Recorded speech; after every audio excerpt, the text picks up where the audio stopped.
حمیدرضا رجب‌زاده، مداح. تو نتونی بگی به کسی یه گوشه بشینی جریت بگیره از درد و غم بی کسی شده عاشق کسی بشینی غمشو بخوری بشینی خاطرهاش ببینی و حسرتشو بخوری بشینی خاطرهاشو.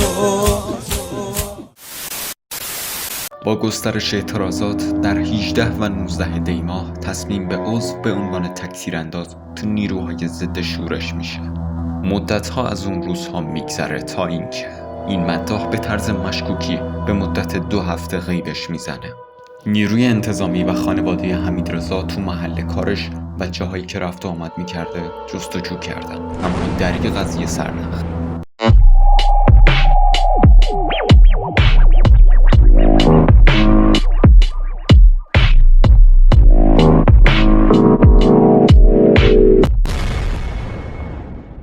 سلام و درود بر روح و روان پاک آریایی. بعد از گذشت 2 هفته از مفقود شدن حمیدرضا یه فیلم واسه خانوادش ارسال میشه.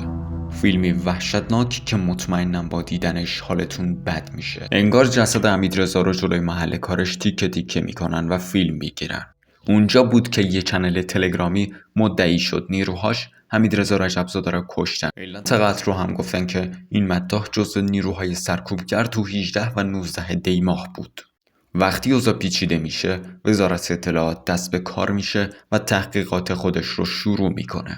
اونا رد خودرویی که حمیدرضا واسه آخرین بار سوارش شده بود رو زدن و مالکش رو شناسایی و دستگیر کردن.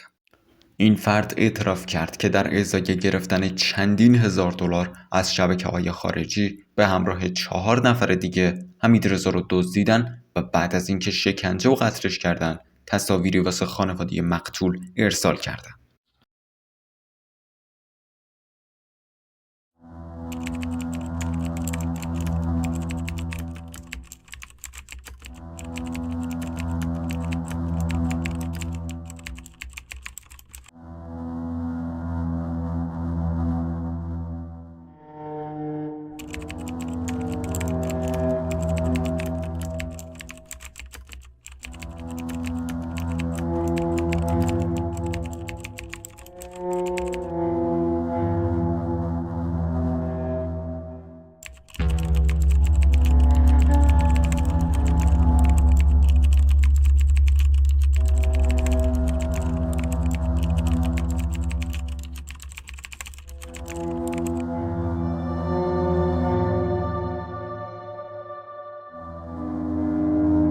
من تونستم فیلمی که برای خانوادش فرستاده بودن رو پیدا کنم، ولی به دلیل محدودیت‌های یوتیوب این فیلم‌ها توی چنل تلگرامم گذاشته میشه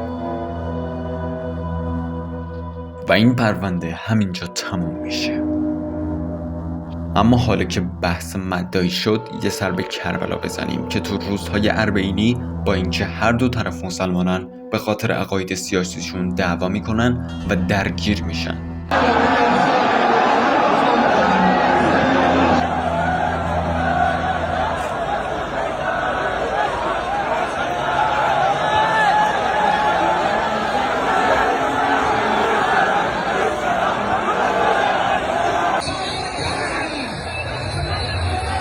البته تا وقتی که وطنم شکوه پابرجا هست چرا بریم عراق؟ مثلا همین چند روز پیش تو کرمانشاه چند تا دختر به دلایل نامعلوم یه پسر رو یه گوشه گیر انداختن، خوابوندنش روی زمین و به این صورت با چک و لگد افتاده بودن به جونش.